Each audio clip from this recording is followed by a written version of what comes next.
உடையானே போற்றி போற்றி. திருச்சிற்றம்பலம். ஐயா ஓதுவாமூர்த்தி ஐயா. ஐயா சிவாயன் ஐயா. ஐயா சிவாய நமக்கு ஐயா. நேற்று பட்டினத்தார் குரு பூஜைங்கிறதுனால ஏதேனும் பட்டினத்தார் பாடல் ஒண்ணு பாடி இன்னைக்கு ஐயா. சரி. சிற்றம்பலம் மகவறிந்து புட்டவல்லே நல்லே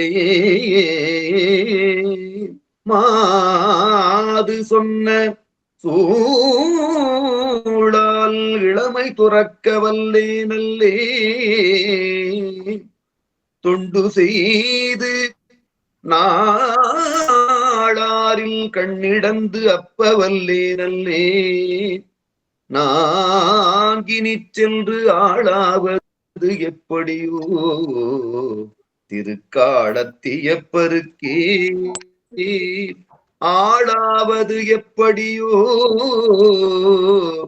திருக்காலத்தியப்பருக்கே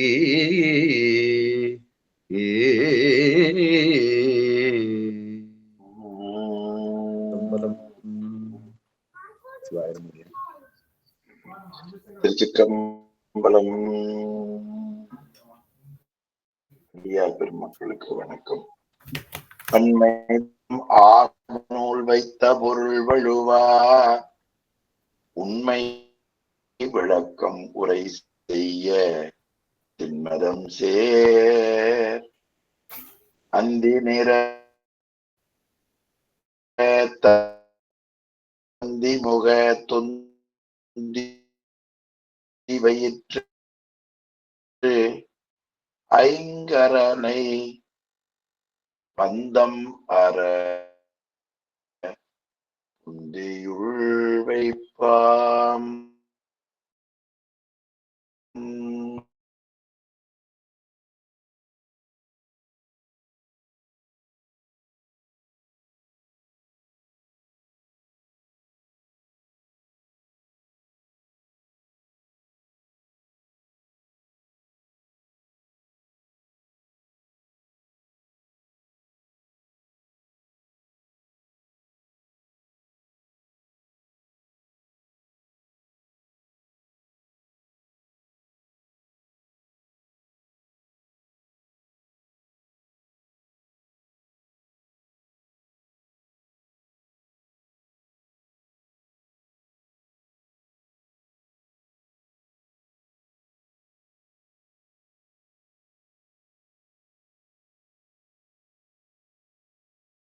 நண்பர்களே, நாம்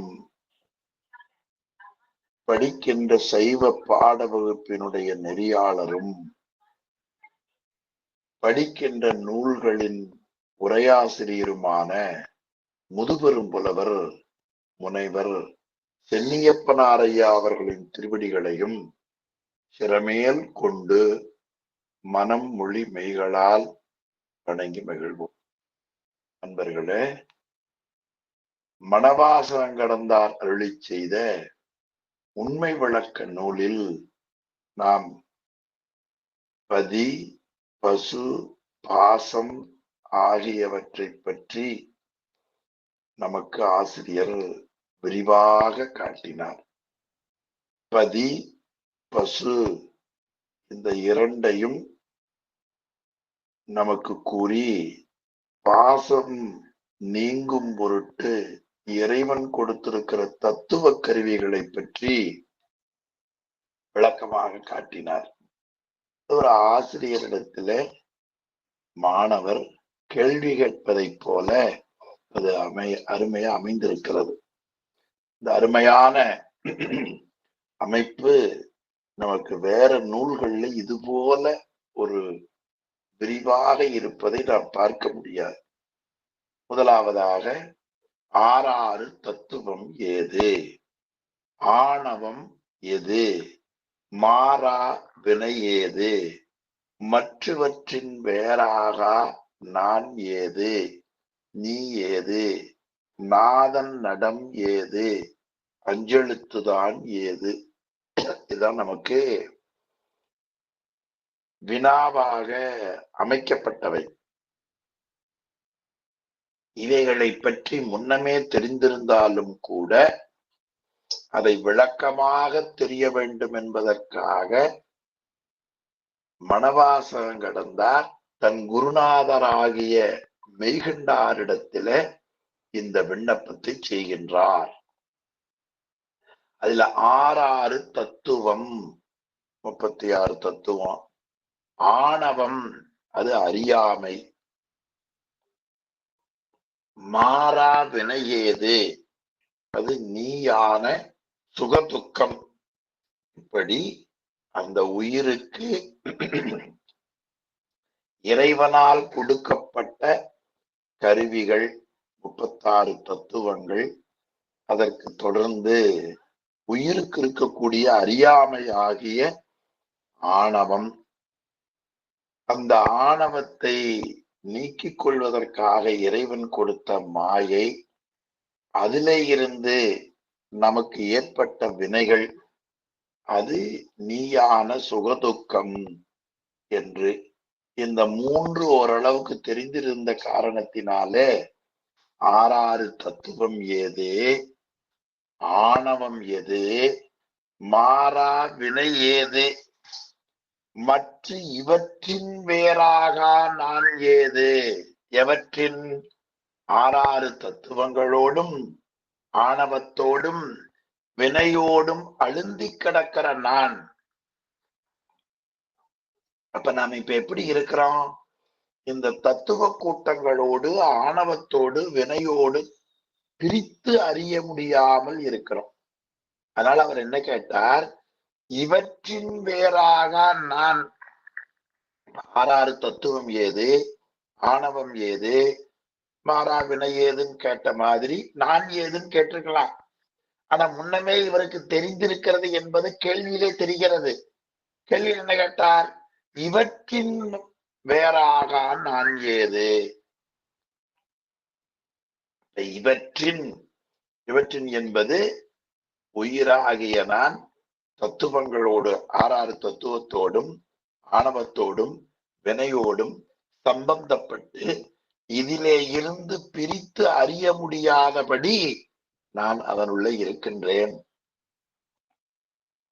அப்படி பிரித்து அறிய முடியாதபடி என்று சொன்னால் உயிர் தெரியவில்லை, ஆனால் இந்த தத்துவங்கள் அறியாமை ஆகியவையெல்லாம் தெரிகின்றன.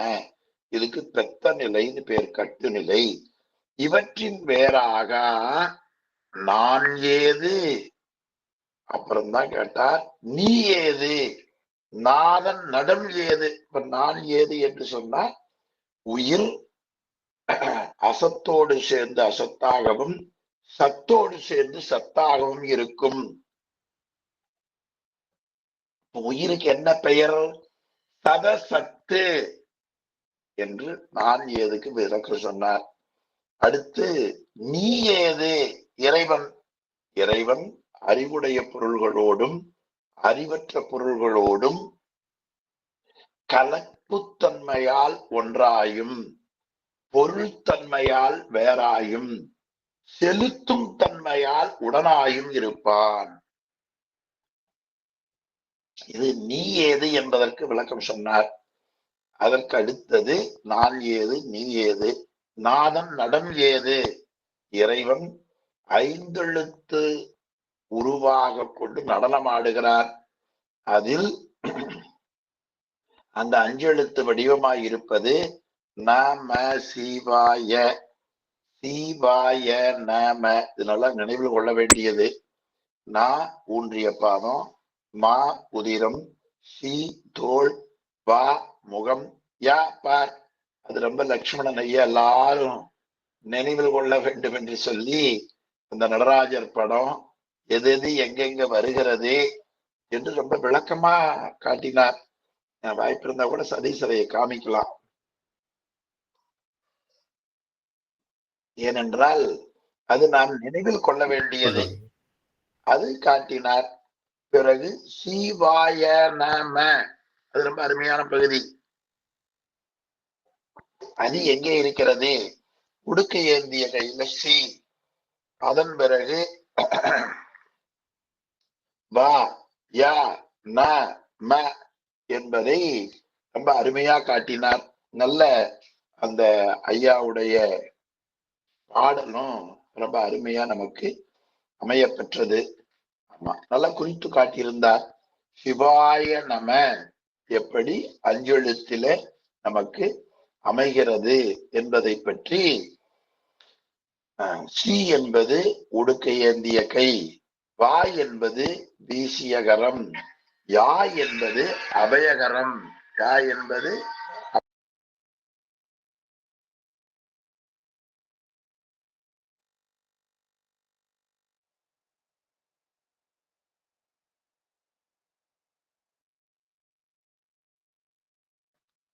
வீசிய கை, அது சிக்கனவா வீசுகரம், யாருக்கும் அபயகரம், யார்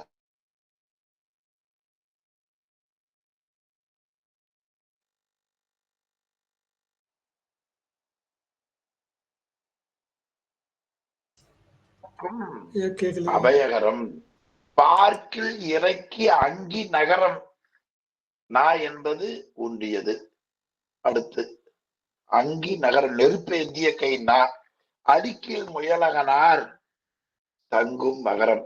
அப்ப சி உடுக்கு ஏந்திய கை, வா வீசியகரம், யா அபயகரம், நா நெருப்பேந்திய கை, மா ஊன்றிய கை. இப்படி அந்த 5 எழுத்தை காட்டினார். பிறகு அவனுடைய நடனம், ஊன நடனம், ஞான நடனம், ஆனந்த நடனம். ஊன நடனத்துல தூல 5 திருக்கூத்து, சூக்கும் 5 திருக்கூத்து, அதிசூக்கும் 5 திருக்கூத்து. அது ரொம்ப இன்றியமையாது. பாருங்க, ரொம்ப நல்ல பகுதி பாருங்க. கூத்தப்பெருமான் திருவுருவில் சிவாய நம அமைந்த நிலை, சி உடுக்கு ஏந்திய கை, வா வீசிய திருக்கரம், யா அது அபயகரம், இப்படி அஞ்சல் என்று காட்டக்கூடியது யா. அது யாருக்கும் யகரம் அபயகரம், எல்லாருக்கும் பயப்படாத என்று சொல்லுவது. ஓரறிவு முதல் 6 அறிவு வரை. தீயேந்திய கை, நெருப்பேந்திய கை நா, முயலகன் அந்த திருவடி மா என்று காட்டினார். இது இறைவனுடைய 5 எழுத்து சிவாய நம அமைந்த நிலை.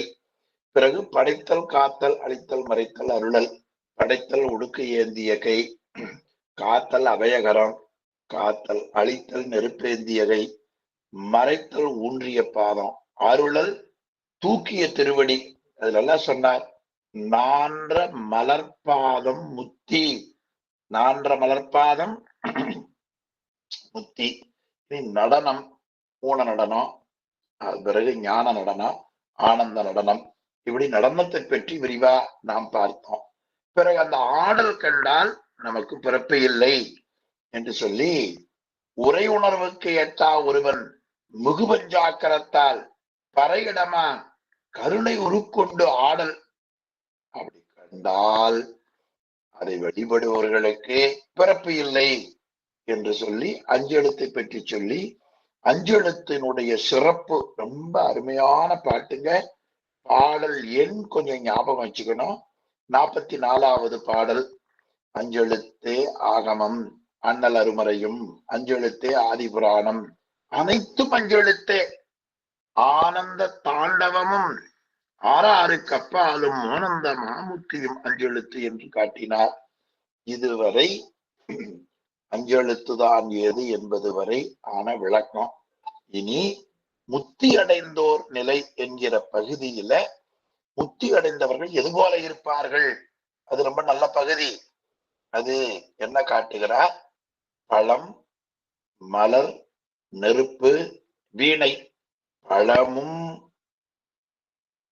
சுவையும் போல, அடுத்து மலரும் மனமும் போல, நெருப்பும் சூடும் போல, வீணையும் நாதமும் போல இருப்பான் என்று ரொம்ப அருமையா நம்ம காட்டினார். நல்ல பகுதி இது. அப்படி முத்தி அடைந்தவர்கள் இருப்பார்கள்.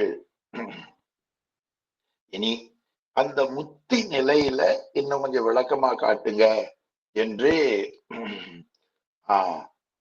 அதாவது உயிர்கள் பெத்த நிலையில அந்த ஆறாறு தத்துவம் ஆணவம் மாறா வினையோடு இருக்கிறது சகல நிலை.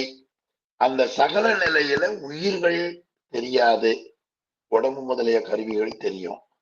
அது மாதிரி முக்தி நிலையில ஆன்மா சிவத்தோடு அடங்கி இருக்கும்.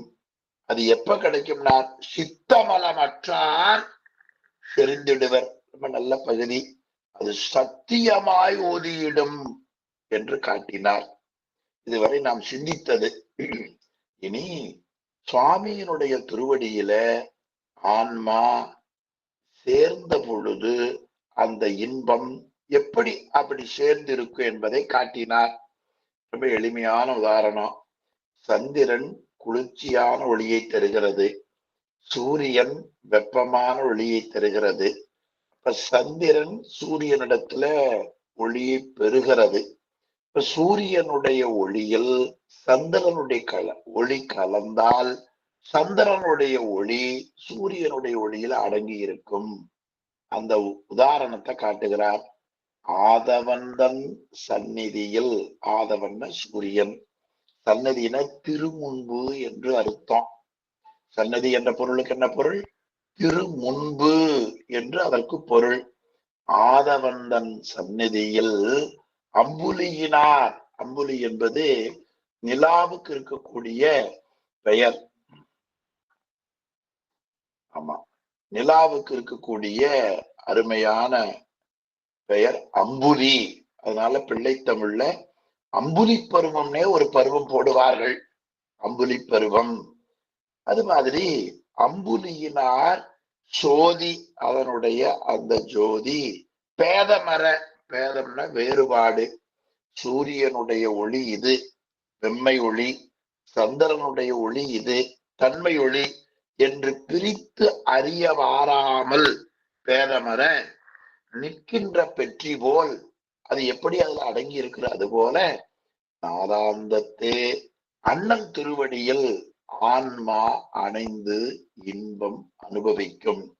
ஆக நாதத்தினுடைய முடிவு கடந்த நிலையில அண்ணல், அண்ணல்னா பெருமையின் சிறந்தோர்.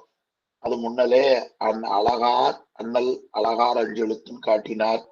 அந்த அண்ணல் திருவடியில், அந்த திருவடிதான் முத்தி நான்ற மலர்பாதம். அந்த திருவடியில் ஆன்மா உயிராகிய நாம் அணைந்து, இப்ப உயிர் இறைவனுடைய திருவடியில் அணைதல். எளிமையா சொன்னா, நம்ம பிள்ளைகள் இருக்கிறாங்க, அப்படியாந்து அப்படியே கட்டி பிடிச்சிருவாங்க. அப்ப அந்த குழந்தைக்கும் ஒரு மகிழ்ச்சி, நமக்கும் ஒரு மகிழ்ச்சி இல்லையா? அது அணைதல்னா சேருதல். அது மாதிரி இந்த ஆன்மா அவருடைய திருவடிகளை போய் செறிந்திடும். அப்படி செறிக்கிற பொழுதுதான் உயிருக்கு இன்பம் கிடைக்கும். எனவே அந்த இன்ப கண்ணில் அழுந்தியிடும். அந்த பேரின்ப நுகர்ச்சியில ஆன்மா இருக்கும் என்பதை மாணவனுக்கு அணைதலை பற்றி அருமையா காட்டினார். உடனே மாணவனுக்கு இன்னொரு கூடுதலா சந்தேகம் வந்தது. அதுல கேள்வியில அஞ்செழுத்துதான் தான் ஏது என்ற சொல் இருக்கிறது. அதை சில பேர் 8வது கேள்வி ஆக்கி கொள்ளுவார்கள். தான் என்பது பதி, பசு, பாசம். இந்த 3 பத்தி விரிவா எது எது எங்கெங்க இருக்கும் என்று அதற்கு பொருள். அது பசுவுக்கு மட்டும் ஆகாது. பதி, தான் என்பது, பதி என்பது எப்படி இருக்கும், பசு எப்படி இருக்கும், பாசம் எப்படி இருக்கும், தான் ஏது என்று நான் அமைத்துக் கொள்வேன். அதுல முத்தியில எப்படி இருக்கும் அப்படி கேட்டா, சுவாமி இறைவன் இருக்கிறார், உயிர் இருக்குது. இந்த உயிர் இறைவன் உயிரை சேருவாரா, இல்ல உயிர் இறைவனை போய் சேருமா? அணைதல்னு ஒரு சொல் மேல போட்டார் இல்லையா? ஆன்மா அணைதல், அதாவது திருவடியில ஆன்மா அணைதல். இப்ப அணைதல் என்று சொன்னால் இறைவன் உயிரை சேருவானா அல்லது உயிர் இறைவனை சேருமா? இப்படி ஒரு ஐயம் வந்தது. அதற்கு அருமையா சொன்னார் அடுத்த பாட்டு. சென்று இவன் தான் ஒன்றில் சிவபூரணம் சிதையும். முத்தி நிலையில ஆன்மா சென்று சிவனை அணையும் என்றால் இறை ஆன்மா போய் சிவனை போய் சேரும் என்று சொன்னால் இறைவன் எல்லா பக்கமும் நிறைந்திருப்பவன். அப்படி எல்லா பக்கமும் நிறைந்திருப்பவன் என்ற சொல்லக்கூடிய கொள்கைக்கு முரணாக வரும். எனவே அது பொருத்தமாக இல்லை. அன்றி அது இல்லாம அவன்தான் ஒன்றும் இல்ல, இறைவன் ஆன்மாவை சென்று அடையும் என்று சொன்னால் அப்ப ரெண்டு, உயிர் போய் இறைவனை சேர்வது, சென்று இவன்தான் ஒன்றில். அப்படி சேர்ந்தா எங்கும் நிறைந்திருப்பவன் என்ற கொள்கைக்கு முரணாகும். சரி, அன்றி அவன், அவன் யாரு? இறைவன், சிவன் அவன் என் சிந்தையுள் நின்ற, அதனால் அவன்தான் ஒன்றும் எனில் அந்நியமான். இங்க தான் தான் ரெண்டு வருது பாருங்க. இதுதான் கேள்வியில அஞ்செழுத்துதான் ஏது என்று காட்டியது. அப்ப பதி, பசு, பாசம். அடுத்த பாட்டுல அந்த தான் என்ற சொல்லு விளக்கம் பார்ப்போம். அப்படி இது எப்படி என்று சொன்னால், அப்படி இறைவனிடத்துல உயிர் போய் சேராது, உயிர் இறைவனை போய் சேராது. அப்படி சேர்ந்தால் அந்நியமான். அப்ப இறைவனின் வேறாக உயிர் இருக்கிறது என்று பொருள்பட்டு விடும். ரெண்டு சைவ சித்தாந்துக்கு அருமையான அடிப்படைங்க. ஒன்று, ஆன்மா இறைவனை போய் சேருமா, இறைவன் ஆன்மாவை வந்து சேருவானா என்றால், மேல் பாட்டுல என்ன சொன்னார்? அண்ணல் திருவடியில் ஆன்மா அணைந்து என்றுதான் காட்டினார். எது எதோட சேர்ந்தது இல்ல, அந்த ரெண்டை விளக்கமா காட்டினார். சென்று இந்த ஆன்மாவாகிய இறைவன் சென்று அந்த ஆன்மாவோடு ஒன்றுவான் என்றால் சிவபூரணம் பூரணத்துவத்துக்கு முரண்பாடா போகும். அன்றி அவன்தான் ஒன்றும் எனில் இறைவனுக்கு உயிருக்கு அந்நியம் என்று பொருளாகிவிடு. எனவே இறைவன் வேறாக இருக்க வேண்டும். இன்று இரண்டும், இந்த ரெண்டு இல்ல, இன்று இந்த ரெண்டும் இல்ல, அது இல்லைன்னு சொல்லிட்டு இரண்டும் சொன்னார் பாருங்க. இன்று இரண்டும், இன்று அந்த இரண்டும் அற்ற நிலை ஏதெனில், அந்த இரண்டு முறைமையும் அல்லாமல் எது இறைவன் உயிரோடு சேருவதும் இல்லை, உயிர் இறைவனை போய் சேருவதும் இல்லை. ஏதெனில் ஒரு கண்ணில்லாதவன் ஒருத்தன் கண் இருக்கிறது, படலம், அதாவது குருடனா ஒருத்தன் இருக்கிறார், சூரிய ஒளி அங்க இருக்கிறது, கண் வழியா பார்ப்பான். இவனுக்கு கண்ணு படலை எப்ப நீங்குகிறதோ அப்ப சூரிய ஒளியோடு சேர்ந்து பார்ப்பான். அப்ப கண்ணொளியும் அங்க போறது இல்ல, சூரிய ஒளியும் அங்கேயே இருக்கிற, சூரியன் அங்கேயே இருக்கிறார் இல்லையா? அதனால நடுவில் இருக்கிற படலம், படலை எப்ப நீங்குதோ அப்ப சூரிய ஒளியில் கண்ணொளி கலந்து எல்லாவற்றையும் பார்க்கும்.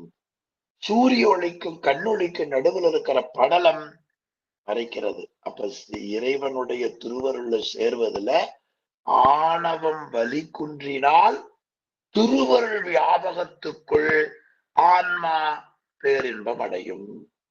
எப்படி கண் குருடாயிருப்பவனுக்கு படலம் நீங்கினால் சூரிய ஒளியின் உதவியால் கண்ணொளி மூலமாக எல்லாவற்றையும் கண்டு இன்பம் பெறுகிறானோ, அதை போல ஏதெனில் ஆதித்தன் சூரியன் அந்தன் விழி குற்றமர நின்றது போல். ஆமா, கண் தெரியாதவனுக்கு அந்த படலம் நீங்கிய பொழுது சூரியனுடைய ஒளியும் கண்ணுடைய ஒளியும் இரண்டரை கலக்கும். நல்ல எளிமையான ஓமைங்க. அப்படி கலக்கிற பொழுது இந்த சூரிய ஒளியில கண்ணொளி கலந்து எல்லாவற்றையும் பார்ப்பார். அதுபோல புத்தி என்று ரொம்ப அருமையா காட்டினார். ரொம்ப பெரிய விஷயத்த சுருக்கமா காட்டியிருக்கிறார். இனி நிறைவா சுவாமி, எனக்கு நீங்க கேட்ட கேள்விகளுக்கு நான் புலங்கொடுமாறு பதில் சொன்னீர்கள்.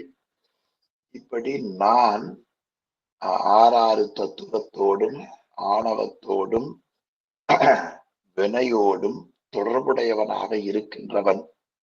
அப்படி இருக்கிற எனக்கு என்னை பற்றியும் தங்களை பற்றியும் அஞ்செழுத்தை பற்றியும் முத்தி அடைந்தவர்கள் எப்படி இருப்பார்கள் என்பதை பற்றியும் முத்தி நிலையில ஆன்மாவும் இறைவனும் சேருகிற நிலை பற்றியும் எனக்கு நீங்கள் விளக்கமாக சொன்னீர்கள். ஆனால் நீங்கள் அந்த தத்துவங்களோடு தாக்க இல்லாதவர்கள். எனவே தத்துவ கூட்டத்தோடு உங்களுக்கு இணைப்பில்லை. தாமரை இலை தண்ணீர் என்று எல்லாரும் சொல்லுவார்கள். ஆமா, தண்ணியில தாமரை இலை இருக்கும், ஆனா அந்த இலை தண்ணிக்குள்ள ஒட்டாது. அது மாதிரி இறைவன் இந்த தத்துவ கருவிகளோடு தாக்கம் இல்லாதவன். அதை உணர்ந்த மாணவர் சொல்லுகிறார், சுவாமி எனக்கு உங்களுக்கு என்ன வேறுபாடு என்றால், எனக்கு மயக்கறிவு இருக்கிறது, மாயையால் வந்த பொருள்களோடு சம்பந்தம் இருப்பவன். ஆனால் நீங்களோ அந்த நிலை இல்லாதவர்கள். அதை காட்டுகிறார். வாக்கு மனம் இறந்த வான் கருணையாளன். குருநாதரனுடைய உண்மை நிலையை மாணாக்கன் புரிந்து கொண்டது. ஆசிரியர் கருணையாளன், மிகப்பெரிய இரக்கமுடையவன். அது என்ன கருணைனா பெரிய கருணை, வான் கருணை. அவன் எதை கடந்தவன்? வாக்கு மனம் இறந்த. வாக்கு என்பது அதாவது சைவ சித்தாந்தத்துல பாசஞானம். வாக்கு என்பது பாசஞானம். அடுத்து மனம் என்பது பசு ஞானம். வாக்கு என்பதை உரை என்று சொல்லுவோம், மனம் என்பதை உணர்வென்று சொல்லுவோம். 38வது பாடல் புத்தகம் கையில் இருந்து பார்த்தீங்கன்னா முடிந்தா அதை மட்டும் காமிங்களேன். 38வது பாடல்ல உரை உணர்வு எட்டா ஒருவன். 38வது பாடல்ல உரைன்னு போட்டிருந்தார், 49வது பாடல்ல வாக்கு, 38வது பாடல்ல உணர்வு, 49வது பாடல்ல உணர்வு. அப்ப உரை உணர்வு என்பதுதான் வாக்கு மனம். உரை உணர்வு எட்டா என்று 38வது பாடல் இருப்பதா, 49வது பாடல்ல வாக்கு மனம் இறந்த. எனவே பதிஞானத்தாலும் பாசஞானத்தாலும் உணர முடியாதவன். அதை வாக்கு மனம் இறந்த வான் கருணையாளன். அவனுக்கு உரு தாக்குறவே. ஆமா, அவருக்கு இந்த உலக தொடக்கம் இருக்காது. உலக தொடக்கத்துல அவனுக்கு பந்தமே கிடையாது. ஆமா, அவ்வளவு ஒரு உண்மை பொருளை உணர்ந்தவர். உரு தாக்கரவனுக்கும் தனி முதல்வா அப்படின்னா இறைவனுடைய தன்மையை பெற்றவன். அதனால் தனி முதல்வன். இப்ப குருநாதருக்கு நமக்கும் இருக்கிற வேறுபாட்டை இதுல அருமையா காட்டுகிறார்.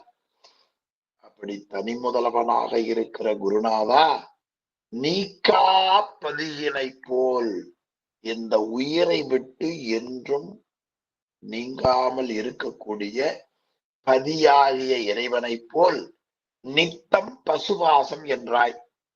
அதாவது இறைவனும் அழியக்கூடிய பொருள் அல்ல, அதே போல உயிரும் அழியக்கூடிய பொருள் அல்ல, பாசம் அழியாத பொருள் அல்ல. இறைவனும் அவன் என்று உண்டோ அன்றையிலிருந்து இருக்கிறான், உள்ள பொருள். உயிரும் உள்ள பொருள், பாசம் உள்ள பொருள். அப்ப இவன் வாங்கி கொண்டா. என்ன வாங்கி கொண்டா என்றால், சுவாமி நீங்க பதி பசு பாசம் மூன்றும் உள்ள பொருள். திருமந்திரத்துல பதியினை போல் பசுபாசம் அனாதி. அந்த திருமந்திர கருத்து அப்படியே இங்க விழுந்து பாருங்க. நீக்கா பதியினை போல் நித்தம் பசுபாசம் என்றாய். அப்ப என்றாய் என்று குருநாதர் சொன்னதை மாணவன் வாங்கி கொண்டான். அப்ப இதன் மூலமா நான் என்ன பதிவு வைத்திருக்க வேண்டும்? பதி பசு பாசம் மூன்றும் உள்ள பொருள், என்றும் உள்ள பொருள், மூன்றும் அழியாத பொருள். இந்த மூன்றையும் கதியிடத்து காட்டு. மூன்றினையும் கதி என்பது சிவகதி என்று பெயர். அந்த சிவகதியில மூன்று பொருளும் எப்படி இருக்கும் என்பதை எங்களுக்கு விவரமாக சொல்லுங்கள் என்று காட்டினார். அடுத்த பாட்டு ரொம்ப அருமையான பாட்டு. இந்த முத்தி என்பது என்ன? பேரின்பம். அந்த பேரின்பத்துல 3 முதல், அதாவது பதி, பசு, பாசம். முத்திதனில் 3 முதலும் மொழிய கேள். இதுல உயிர் என்பது பேரின்பத்தை அனுபவித்துக் கொண்டிருக்கும். இறைவன் பேரின்பத்தை கொடுத்து கொண்டிருப்பான். அறியாமையாகிய ஆணவம் வலி இழந்து உயிர் பேரின்பம் பெறுவதற்கு துணை செய்யும். இந்த பாட்டு கருத்து பாருங்க. 2வது வரி, சுத்த அனுபோகத்தை தொய்த்தல் அணு. அணு என்பதற்கு ஆன்மாவுக்கு ஒரு பெயர் அணு என்று பெயர். முன்னமே இந்த அணு என்ற சொல்லாட்சியை 42வது பாடல்ல அருளானது அணுவை சிவத்தே ஆக்கும். ஆன்மாவுக்கு ஒரு பெயர் என்ன? அணு. அந்த அணு சுத்த அனுபோகத்தை அனுபவித்துக் கொண்டிருக்கும். சுவாமி என்ன பண்ணுவார்? மெத்தவே கூடுதலாக இன்பம் கொடுத்தல் இறை. இந்த ஆன்மாவுக்கு பேரின்பத்தை கொடுத்து கொண்டிருப்பார். இத்தை விளைவித்தல் மலம். இதற்கு துணையாக இருப்பது மலம். என்ன ஆணவ மலம் தான் இவ்வளவு இடையூறு என்று நாம பார்த்தோமே என்றால், அந்த ஆணவ மலம் வலி குன்றினால்தான் ஆன்மா பேரின்பத்தை நுகர முடியும். எனவே இத்தை விளைவித்தல் மலம். விளைத்தல் மலம்னா ஆணவமே இன்பத்தை கொடுக்கறதுன்னு ஆயிரும். விளைவித்தல் என்பது ஆன்மாவுக்கு இன்பம் நுகர துணை செய்கிறது. அன்புடனே கண்டுகொள் அப்பா. ஆசிரியர் பாடம் கேட்கிற உங்களை பார்த்து அப்பா என்று அழைக்கிறார் பாருங்க. அன்புடனே கண்டுகொள் அப்பா. இப்ப முத்தியில எப்படி இருக்கும்? பேரின்பத்தை அனுபவிப்பது உயிராகிய நாம். அதை கொடுத்து கொண்டிருப்பவன் இறைவன். அதற்கு துணையாக இருப்பது ஆணவம். ஆணவம் அறியாமை செய்தாலும் கூட அதை பத்தி ஒண்ணும் நாம திட்டாம அது அடங்கி இருக்கிற பொழுது துணை செய்துன்னு சொல்லுகிற ஒரு மனநிலை சைவ சித்தாந்தத்திற்கு மட்டும்தான் உண்டு. எனவே இது நல்ல கருத்து. அது 40, 41வது பக்கத்துல சிவம் ஐயா என்ற ஒரு நல்ல ஞானியர், அவருடைய வரலாறு, அதுல அந்த மலத்தை பற்றி சொன்ன கதை நல்லா இருக்கும். நேரம் இருந்தால் அதை நான் உங்களுக்கு மீண்டும் படித்து காட்டுகிறேன். இப்ப பாடலை முடிச்சுட்டு அங்க வந்துருவோம். அது நல்ல பகுதி இருந்தாலும் பாருங்க. பிச்சாண்டம்பாளையம் சித்தாந்த செம்மல் சிவமையா ஒரு விளக்கம். அந்த ஆணவ மல வலிகுன்றி இருப்பதற்கு ஒரு காரணம் காட்டுவார். கிராமங்கள்ல நல்ல சாமை, சோளம், அவரை, துவரை எல்லாம் விளையும். காடுகளை பாக்குறதுக்குன்னு ஒரு தலையாரி இருப்பார். அவருக்கு முதலாளி அவனை காவல் வச்சிருப்பார். அவன் சிறந்த திருடன். விளைந்தவற்றில எவ்வளவு வேணுமோ அதெல்லாம் எடுத்துக்குவான். நல்லா மழை பெய்ந்து காடுகள் விளைந்தன.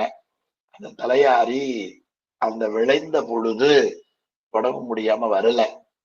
காட்டில் உரிமையாளரே போய் அதை அறுவடை செய்ய வேண்டியதா போச்சு. அப்ப மிகுதியா விளைச்சல் கிடைச்சது. எதனால கிடைச்சது? அவனுக்கு உடம்பு சரியில்லாம ஆனதுனாலதான். அவன் நல்லா இருந்ததுன்னா பாதி எடுத்துட்டு போயிருப்பானே. அப்ப அவன் என்ன பண்ணிருக்கான்? துணை செய்திருக்கிறான். ரொம்ப நல்லவர். கதை மூலமா காட்டினார். அதை விரிவாக பேசுவதற்கு காலம் இடம் தராமையால் நான் குறிப்பாக சொல்லி இருக்கிறேன். இது ஐயம் இருந்தால் நீங்கள் பிறகு கேட்டு தெரிந்து கொள்ளலாம். அடுத்த வரி நல்லது.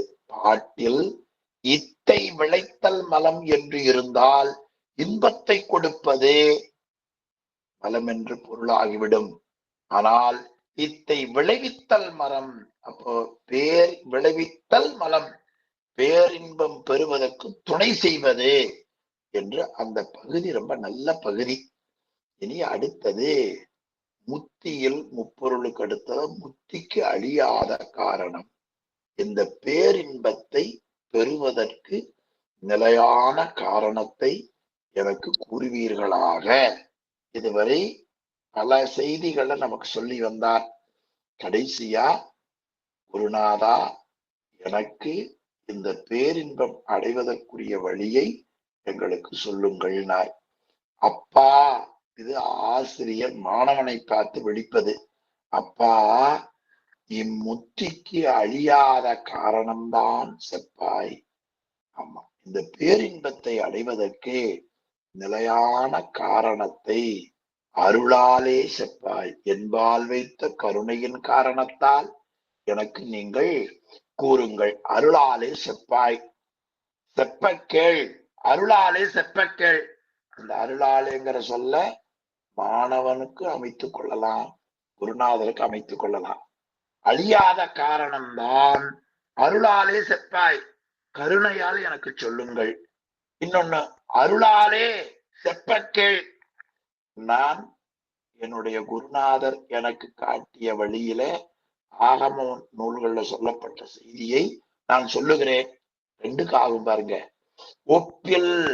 ஒப்பில்லாத குருநாதர், ஒப்பில்லாத லிங்கம், ஒப்பில்லாத வேடம். எனவே ஒப்பில் குரு லிங்க வேடம் என கூறில் இந்த மூன்றும் தான். குருநாதர், சிவலிங்கம், அடியார் திருக்கூட்டம் ஆகிய மூன்றின் வழிபாடுதான் அந்த பேரின்பத்துக்கு நம்மை கொண்டு போய் சேர்த்தும். இதுதான் ஆசிரியர் நிறைவாக நமக்கு காட்டுவது. அப்படி அந்த மூன்றையும் வழிபட்டால் கரு ஒன்றி நில்லார்கள் காண், மீண்டு அவர்கள் பிறக்க மாட்டார்கள் என்று காட்டினார். குரு என்பது நமக்கு சங்க இலக்கியங்கள்ல இருந்து அவர் குறவர் என்ற தமிழ் சொல்ல இருந்து குரு என்று அமைய பெற்றது என்று அருமையா நமக்கு பின்னால உரையாசிரியர் காட்டியிருக்கிறார். பிறகு சிவலிங்கம், அது இறைவன் எழுந்தருளுகிற குறி. அந்த சிவலிங்கம் எது கேட்டாலும் நமக்கு கொடுக்கக்கூடியது. அது பேரு ஒரு புராண பாடலை காட்டியும் உரையில காட்டி இருக்கிறார். அது அடுத்து அடியார்கள், அடியார் வேடத்தை தொழுவதுதான் நமக்கு சிறப்பு. வேடம் தொழ வீடு எளிதாமே என்று ஞானசம்பந்த பெருமான் காட்டுவார். இந்த விளக்கம் அங்க இருக்கு, நீங்க படித்து பார்த்து கொள்ளுங்கள். இனி நிறைவான பாட்டு 52, 53வது பாடல். கற்றா மனம் போல கசிந்து கசிந்தே உருகி உற்ற ஆசான் லிங்கம் உயர் வேடம். ஆமா, அதாவது கன்று போட்ட பசுவை போல அந்த கன்றை நினைந்து மனம் உருகுவதைப் போல உருக வேண்டும். திருமுறைகள்ல கற்றாவின் மனம் போல கசிந்துருக வேண்டுவனே. அப்ப நம்முடைய உள்ளம் அப்படி உருகுவதை காட்டுகிறார். உற்ற ஆசான், ஆமா, ஞான குரு, லிங்கம் சிவலிங்கம், உயர் வேடம் அடியார் வேடம் ஆகியவற்றை பற்றாக கொண்டு அந்த அணைந்தவர்கள் வாழ்வார்கள். அது எதற்காக என்றால் முழு மலத்தை மோசிக்கும் பக்தி. நமக்கு இருக்கிற ஆணவ மலம் வலிகுன்றினாலும் வாசனாமலை இருக்கும். அந்த வாசனாமலமும் நீங்க வேண்டும் என்றால் குருவிடத்திலேயும் சிவலிங்கத்திடத்திலேயும் அடியாரிடத்திலேயும் பக்தி செய்ய வேண்டும், அன்பு செய்ய வேண்டும். அந்த பக்தி நெறியில் உறுதியாக நிற்பவர்கள் அந்த முத்தியிலே நின்றவர்கள். எனவே நமக்கு ஆணவ மலமும் வலிகுன்றி வாசனாமலமும் போக வேண்டும் என்று சொன்னால் நாம் குருநாதரை வணங்க வேண்டும், சிவலிங்கத்தை வணங்க வேண்டும், அடியார் வேடத்தை வணங்க வேண்டும் என்று 52வது பாடல்ல நமக்கு அருமையா காட்டுகிறார். எனவே உள்ளம் உருகில் உடனாவர் என்று நமக்கு திருமுறைகள் காட்டுகின்றன. அப்படி குருநாதரையும் சிவலிங்கத்தையும் வேடத்தையும் தொழக்கூடிய அறிவு இன்றிலிருந்தாவது நமக்கு வர வேண்டும். ஒரு சின்ன சிவலிங்கம், தினமும் அதுக்கு ஒரு தீர்த்தம் விடுகிற சிந்தனை நமக்கு வர வேண்டும். திருநீறு பூசிக்கொண்டு யார் வந்தாலும் அவரை வணங்குகிற அறிவு வேண்டும். நமக்கு ஞான விளக்கம் கொடுக்கிற பெரியவர்களை பார்த்தால் வணங்கக்கூடிய அந்த உள்ளம் வர வேண்டும். அதுதான் நமக்கு இருக்கிற அறியாமையையும் ஆணவ மலத்தையும் அந்த வாசனா மலத்தையும் நமக்கு நீக்கும் எனவே அதை பக்தி செய்ய வேண்டும். பக்தி என்பது அன்பு என்று பொருள் என்று புத்தியில இருப்பவர்கள் உற்ற ஆசான் லிங்கம் உயர் வேடம், வேடத்துக்கு ஒரு சொல் போட்டார், உயர் வேடம் ஆன்மாக்களை உயர்த்துவதால் அதுக்கு உயர் வேடம் பேர். பின்னால சிவபிரகாசத்துல உயர் சிவஞான போதம்னு சொல்லுவார். சிவஞான போதம் ஆன்மாக்களை உயர்த்துவது. அதே போல முதல்ல வேடம் உயர்த்துவது. வேடம் தொழ வீடு எளிதாமே. எனவே நமக்கு ஆசான் லிங்கம் வேடம் ஆகியவற்றின் மீது பக்தி செய்து வழிபட்டால் ஆணவ மலமும் வாசனா மலமும் நீங்கும். நிறைவாக குருநாதருக்கு ஒரு வணக்க பாடல். திருவெண்ணைநல்லூரிலே அவதாரம் செய்த மெய்கண்ட தேவே, தங்களுடைய உபதேசத்தால் உண்மை தவப்பயனை நான் அறிந்து கொண்டேன்.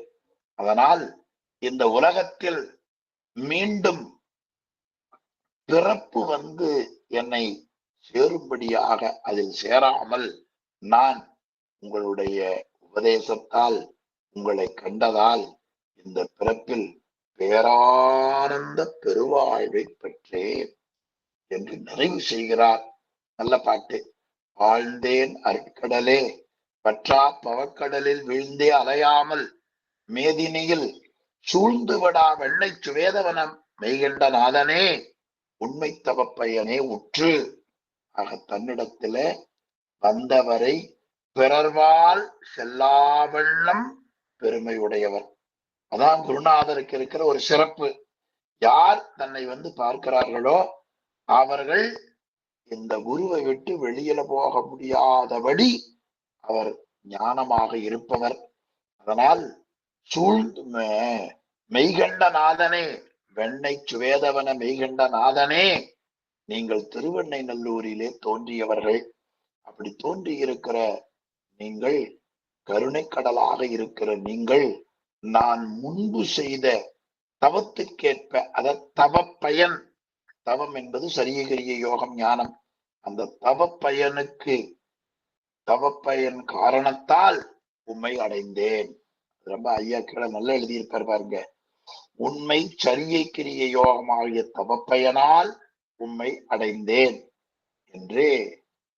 உண்மை சரியகிரிய யோகமாகிய தவப்பயனால் உண்மை அடைந்து எக்காலத்தும் நீங்காத பிறவிக்கடலில் விழுந்து துன்பமடையாமல் நான் வாழ்ந்தேன். அது வற்றா பவக்கடல், வற்றான எப்பொழுதும் மாறாத பிறவி துன்பத்துல விழுந்து நான் அலையாமல் இந்த பிறப்பிலே பேரின்பம் அடைவதற்குரிய பெருவாழ்வை பெற்று வாழ்ந்தேன். அருட்கடலே வாழ்ந்தேன். வெண்ணை சுவேதவன மெய்கண்டநாதனே வாழ்ந்தேன் என்று நிறைவு செய்கிறார்.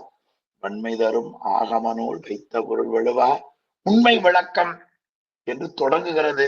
உண்மை தவப்பயனே என்று நிறைவடைகிறது என்று உங்களுக்கு சொல்லி அருமையான பகுதியை சிந்திக்க திருவள்ளுவர் கூட்டி வைத்தது இது என்று ஒரு முறை நாம் எல்லாரும் சேர்ந்து என்ன பண்ணுவோம், பாராயணம் செய்து விடுவோம்.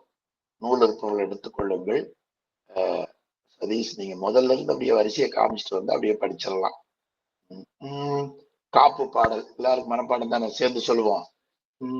வன்மை தரும் ஆகமநூல் வைத்த பொருள் வழுவா உண்மை விளக்கம் முறை செய்ய திண்மதம் சேர் அந்தி நிற தந்தி முக தொந்தி வயிற்று ஐங்கரனை பந்தமர புந்தியுள் வைப்பாம் பொய்காட்டி பொய்யகற்றி போதானந்த பொருளாம் மெய்காட்டும் மெய்கண்டாய் விண்ணப்பம் பொய்காட்டா மெய்யா திருவெண்ணைகுத்தகா சுத்தவினா ஐயா நீதான் கேட்டருள்.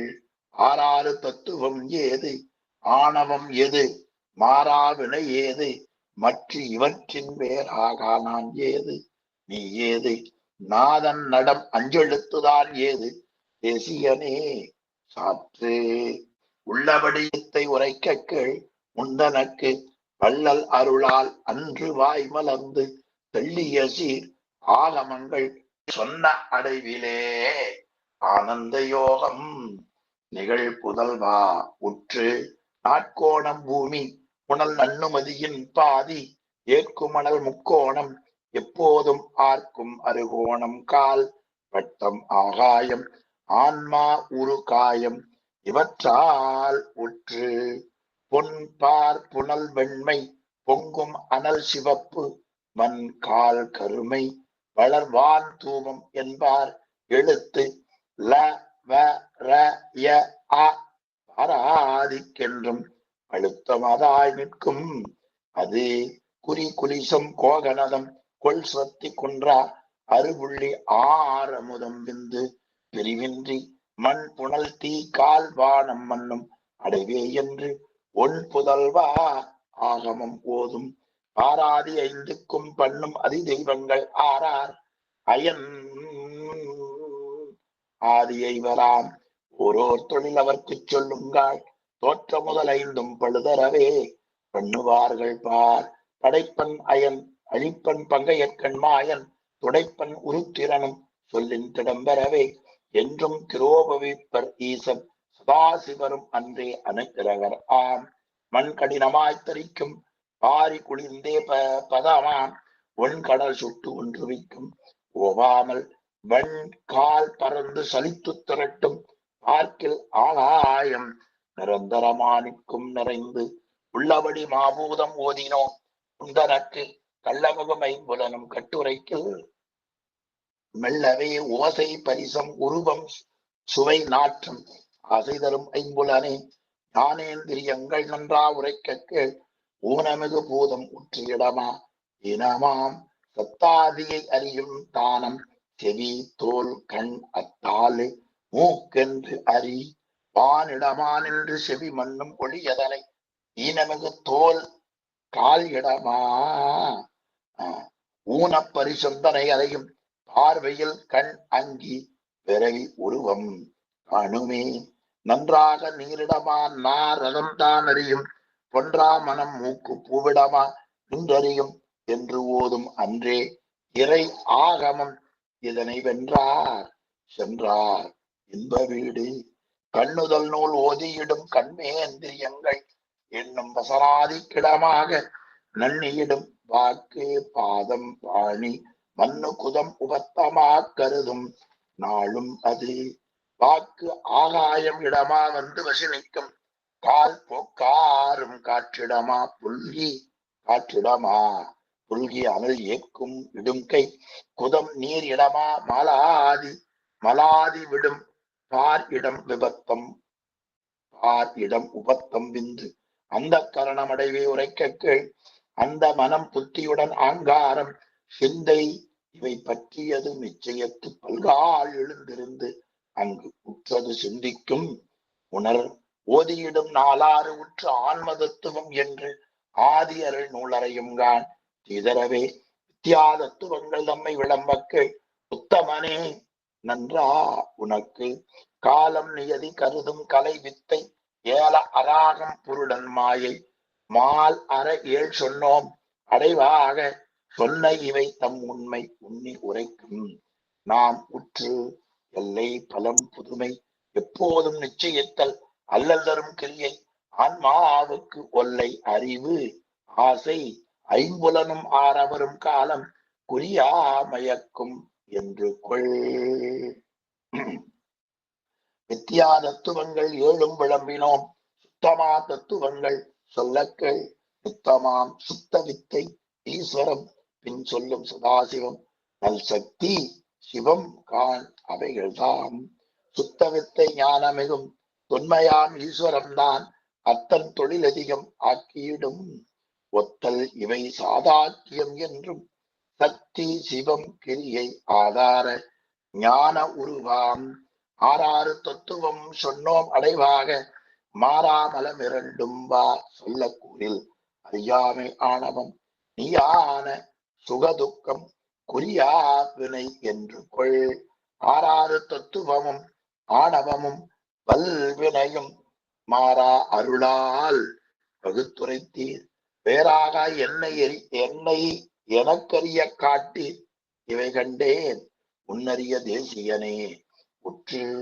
நன்றா உரைக்க கேள் நல்ல சித்தின் முன் அசித்தும் ஒன்றாது சித்த அசித்தை ஓராது நின்று இவற்றை அன்றே பகுத்து அறிவது ஆன்மாவே என்று மறை குன்றாமல் ஓதும் குறித்து தத்துவங்கள் ஆறாரும் தம்மைத்தாம் என்றறியா எத்தன்மை என்னில் எம்பக்கள் சித்தமாம் ஆறு சுவையும் அறியாவே தம்மைத்தாம்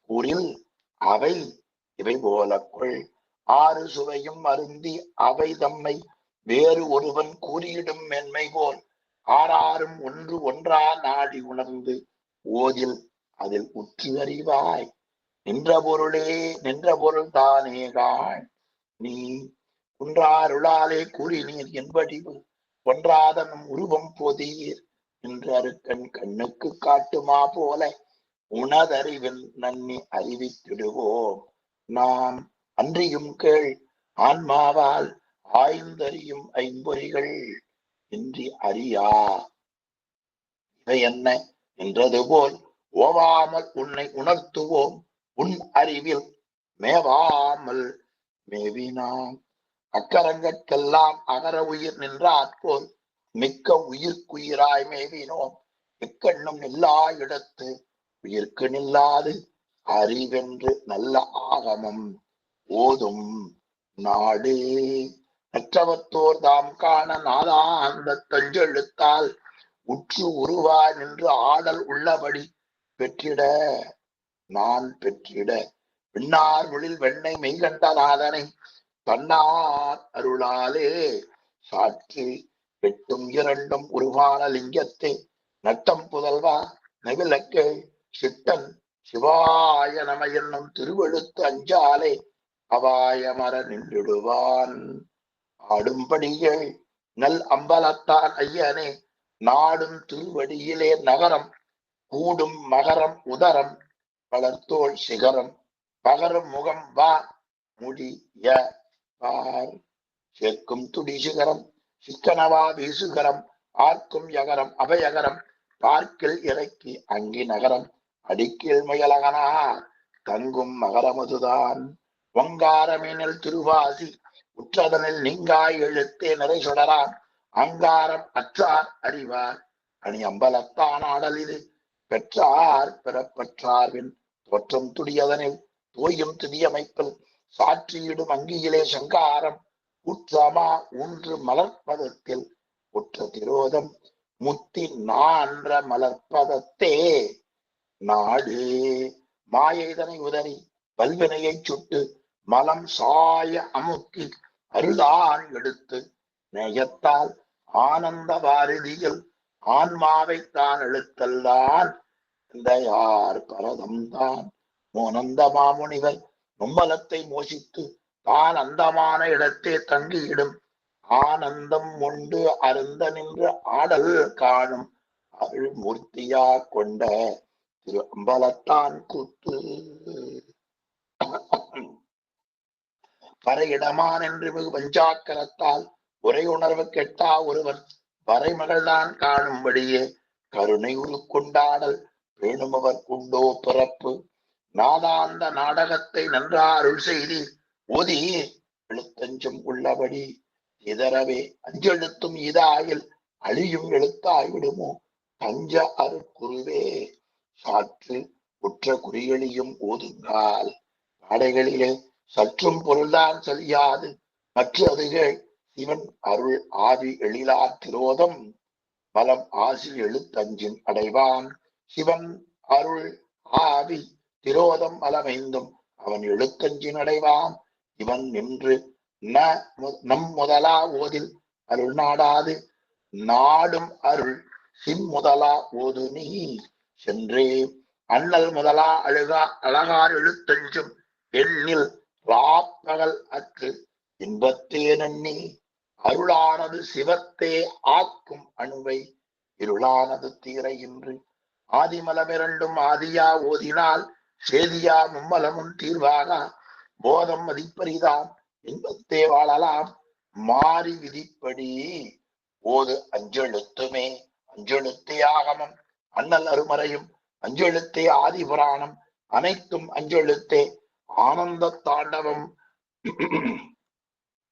ஆறாறு கப்பாலாம் மோனந்த மாமுத்தியுமாம் முத்திதனை அடைந்தோர் முந்து பழம் போது அங்கி வித்தகமாம் வீணை இவை ஏற்றின் ஒத்த ரத மனம் வெம்மை எழில் நாதம் போல் விரவுவார் என்று ஓதும் விதி.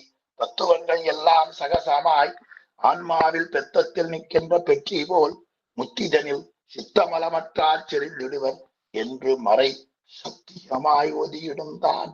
ஆதனந்தன் சந்நிதியில் அம்புலியினார் சோதி வேதமரன்கின்ற பெற்றி போல் நாதா ஆனந்தத்து அண்ணல் திருவடியில் ஆன்மா அணைந்து இன்பக் கண்ணில் அழுந்தியிடும் கான் சென்று இவன் தான் ஒன்றில் சிவபூரணம் சிதையும் அன்றி அவன்தான் ஒன்றுமெனில் அந்நியமாம் இன்றி இரண்டும் அற்ற நிலையதென்னில் ஆதித்தன் அந்தன் வழி குற்றமரன் என்றது போல் கொள் வாக்கு மனம் இறந்த வான் கருணையாளன் ஒரு தாக்கரவே நிற்கும் தனி முதல்வா மிக்கா பதியினை போல் நித்தம் பசுவாசம் என்றாய் கதியிடத்து மூன்றினையும் காட்டு முத்தினில் மூன்று முதலும் மொழியக்கள் சுத்த அனுபோகத்தை துத்தல்லனு மெத்தவே இன்பம் கொடுத்தல் இறை இத்தை விளைவித்தல் மலம் அன்புடனே கண்டு கொள்ளப்பா. அப்பா இம்முத்திக்கு அழியாத காரணம்தான் செப்பாய் அருளாலே செப்பக்கேள் ஒப்பரிய குரு லிங்க வேடம் என கூறில் இவை கொண்டார் கரு ஒன்றின் எல்லார்கள் தான் கற்றா மனம் போல கசிந்தே உருகி ஒற்ற ஆசான் லிங்கம் உயர் வேடம் பற்றாக முத்தி தலைவர் முழு மனத்தை மோசிக்கும் பத்திதனில் நின்றுடுவர் பார். ஆழ்ந்தேன் அருட்கடலை பற்றாப்பமக்கடலில் விழுந்தே அலையாமல் மேதினியில் சூழ்ந்து விடா வெண்ணை சுவேதவனம் மெய்கண்டநாதனே உண்மை தம பெயரே ஒற்று. சிவாய நம. ஐயா வாழ்த்து பாடிருங்கய்யா. சிவாய நம. சிவாய நம. திருச்சிற்றம்பலம். வாழ்க அந்தணர் வானவரானினம் வீழ்க தள் பூனல் வேந்தனும் ஓங்குக ஆழ்க தீயதெல்லாம் அறநாமமே சூழ்க வையகமும் துயர் தீர்கவே.